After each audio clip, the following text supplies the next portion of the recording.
Do you find drawing or painting from life challenging and rely too much on photo references in your work? Well, today I'm going to share with you how to set yourself up for success when you're working from life and how to use these life studies to influence and inform your work that you do from photos.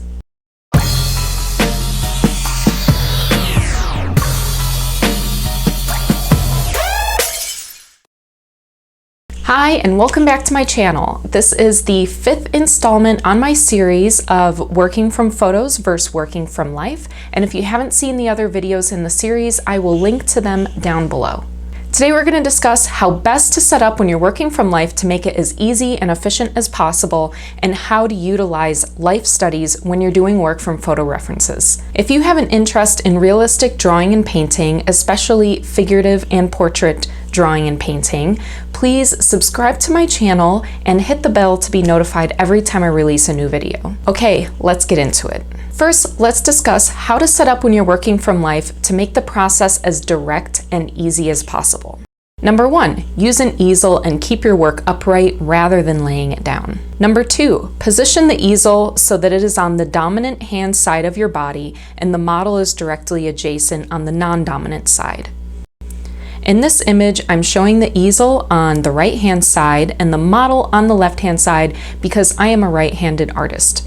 If you are left-handed, go ahead and flip it around. Number 3, the goal is to be able to see the model and your drawing or painting at the same time. So number 1, 2, and 3 all just add up to the same thing, that what we want to do is have in one vision without even needing to move our head. We want to be able to see the model and see our drawing or painting. That way we can make a direct comparison instead of having to remember what we saw and then look down and look back up and try and remember from here to here again and again what things looked like. Or even sometimes students will kind of put their easel off to the side and pivot back and forth between the model and their drawing or painting. And this just requires a lot of memory and a lot of time for you to hold on to an image in your head. And if you've been doing artwork even for a week, you know that feeling of the image just slipping away. It's just like as soon as you see it and you move your head, boom, it's gone for some reason. It's kind of a skill to be able to hold on to that image for a little while. So what I want you to do is just make the process as easy as possible. Get your drawing or painting on your dominant hand side. For me, that's the right hand side, and just over the edge of that be able to see the model. Number 4, consider your distance from the model. So for example, if you want to work on just a portrait, it's going to be better to get closer to the model, because if you're 10 to 15 feet away, the model's head is only going to be about an inch large in your vision. So it's going to be really hard to make assessments on placement of the features or even see depth in an eye or a nose. However, if you're working on a figurative piece, then you want to move far enough back that you can see the entire figure that you're going to draw and kind of line that up a little bit relative to the size paper or canvas that you're working on. Number 5, if you are going to be far away or you are trying to see spaces between small areas on your subject, for example, if you want to really be able to see more the forms of the nostril or the forms of the bridge of the nose between the eyes, you might want to invest in a binocular or monocular. I personally use a monocular and I got it at a bird watching store. You need to consider the distance between yourself and your subject. I don't know exactly how all the numbers work on binoculars and monoculars, but I got something that was good for about 12 feet away, 10 feet away, something like that. That way, in a typical drawing session, if I can't see certain forms, I'm not really talking about details, I'm not trying to see eyelashes and lines and stuff like that, but if I can't see the depth from the eyelid to the surface of the eye and I need to see that for my drawing, I'll go ahead and use a monocular. That way I can get a closer look. Number 6, and this should probably be number 1, try and have good light and shadow on your model. I really feel like if I don't have a good lighting setup on my model, there's almost no point in drawing or painting. That's probably a bit of a dramatic overstatement there, but I just rely a lot on shadow shapes and light shapes in order to create form in my work. So for me, it's very important to have that, or else it's difficult to describe depth. Okay guys, what do you think so far? Is this process of setting up the easel with the model making sense to you? Please let me know in the comments below if you have any questions, and let me know if there's anything that I left out. Is there something in particular that you like to do when you're working from the live model? Share that with us below. Okay, so now we're all set up to draw or paint. Let's talk about how to make observations when you're working from life. The advantages of working from life generally have to do with seeing a broader range of values, colors, and depth, and to be able to observe the feeling and the presence of a person or a place. The key here is to really learn how to observe and notice what it feels like to look at a certain place or in a certain area, instead of just mindlessly recording what you see when you're looking all around the scene. I'm about to go through a list of things that you can do to help you notice the presence of a person or a scene. But I feel like the first thing is to have a whole mind shift about the purpose of what you're doing when you're observing from life and your intentions for your studies. In my experience, the more that I'm focused on the outcome of my work and I'm concerned about making a beautiful drawing or a beautiful painting, the worse my work gets and the less I'm observing. When I'm focused on the end product, I keep looking at my drawing or looking at my painting, and what that does is it puts this veil up in front of my face where it's like I can't see anymore, and I get this feeling like I can't see. Why can't I see? My eyes are open, I'm looking at the model, I'm looking at the drawing, but for some reason I can't see. And what's really happening there is that my focus and my attention is on my drawing or painting and what it looks like. And that means I'm not taking in the information that's right in front of me. Really what needs to happen is you need to let go of what your drawing or painting is going to look like in favor of receiving the information that is visually in front of you. Most of the time, I mean, there's some amount of technique and learning how to like use a pencil or use a paintbrush or mix colors. Those are all factors here, but most of the time, the problem isn't between our hand and the paper or the canvas. Most of the time the problem is between our mind and what we're observing. It's like we can't see the shapes, we can't see the reality in front of us. And if you think about it, that's really the gift of drawing and painting, is being able to observe something and really see something. I want you to go ahead, close one eye, and look at your finger. And while you're doing that, I want you to notice that your finger is perfectly clear and everything around it is subtly soft and out of focus. Now I want you to try and look at something that has some strong lighting on it, and notice that when you look from the light area to the shadow area, your pupils dilate and restrict, and they change kind of the exposure of the image. So these are two things that we're looking to control when we're observing something. Here are some exercises that you can do to help guide you when you're working from life.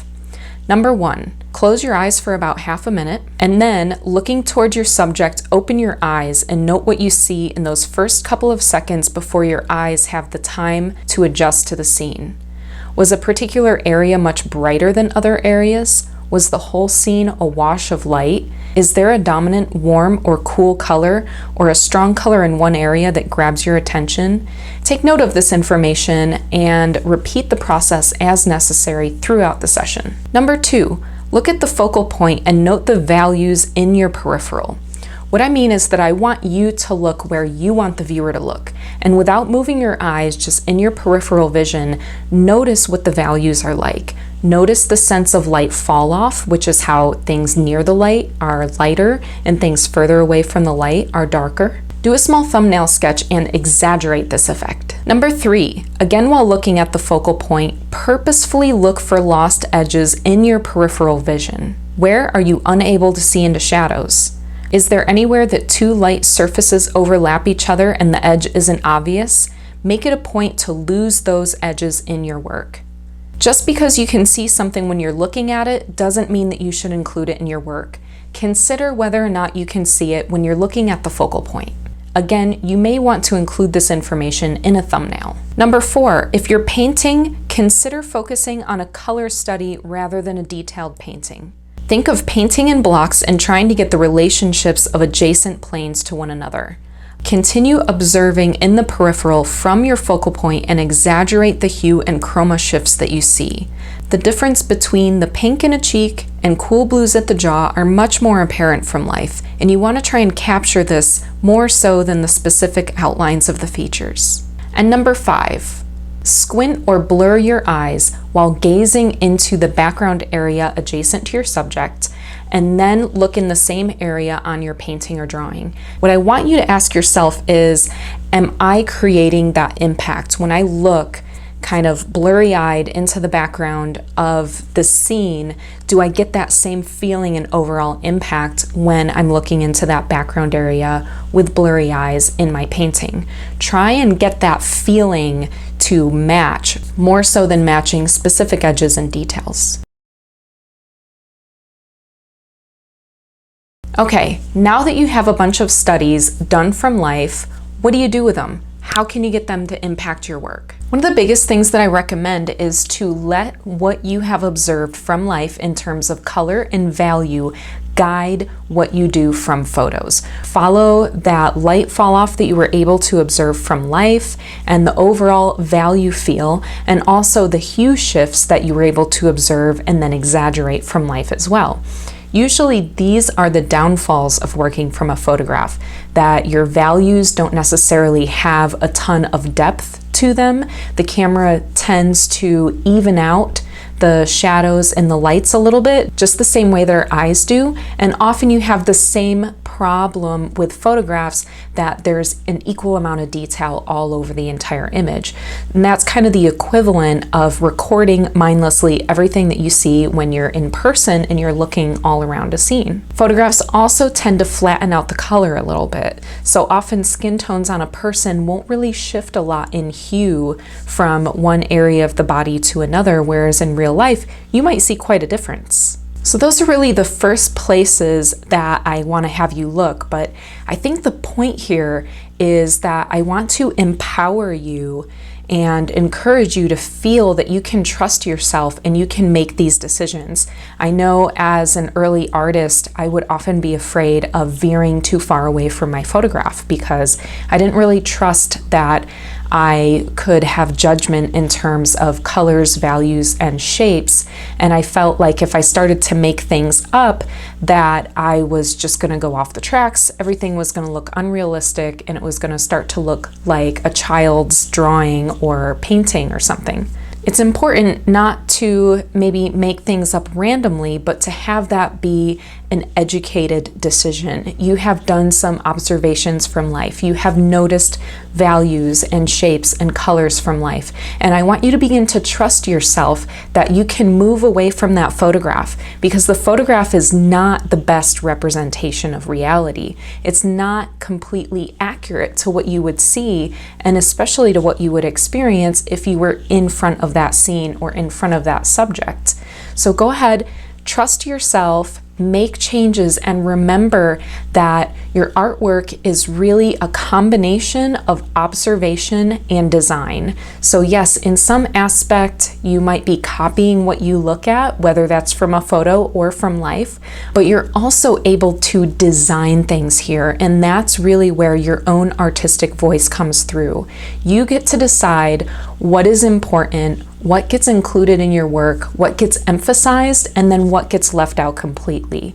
So go ahead and use those photos as references, use them as tools and guidelines and resources for information, but trust yourself in making decisions and use what you can observe from life to influence and inform everything that you do from photos. So what do you think? I hope that I have empowered you to be present in your observations and deliberate with your designs in your drawings and paintings. If you want more weekly tips and tricks for creating realistic drawings and paintings, go to my website, www.schoolofrealistart.com/tips, and subscribe to my newsletter. You'll be the first to know each time I upload a new video, and you'll get additional information only available to my subscribers. As always, thanks for watching, and I'll see you next time.